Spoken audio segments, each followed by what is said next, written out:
Hi, Trilmix here, and today we're going to talk about the LA Sportiva.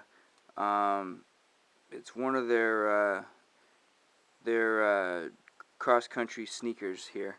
I decided to purchase them to hike the AT, and it turned out to be a pretty good choice. But given that, I would still say they're probably maybe, I don't know, for running maybe like an 8, but for walking the AT with weight on your back and with rocky situations and technical stuff, I would say, I don't know, maybe a 4 or 5. Really didn't like them too much.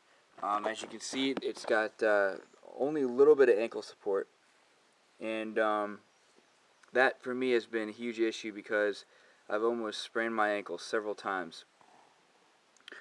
It does have a rock guard here, which has been helpful, and the one thing I have to say is the soles have held up pretty well.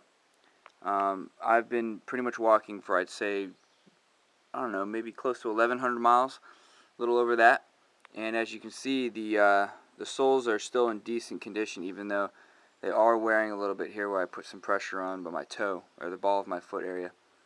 The top, I kicked a bunch of rocks, so you can see it's a little bit beat up. But I would say the structure of the shoe is pretty strong, so that's why I gave it it's a 5.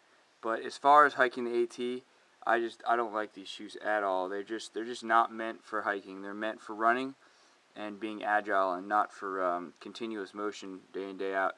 They do, however, have these nice metal lace parts here, which make it very easy to tighten them up. And I haven't had any trouble with the belt loops. One thing that is nice is they have a lot of vents, so your foot doesn't really get hot, and they tend to dry relatively quickly.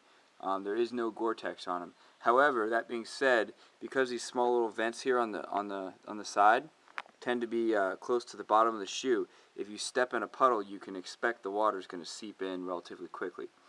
So that might be a downside as well. All in all, they've held up amazingly well, especially the soles, and they're a decent pair of shoes, but just not for hiking the AT.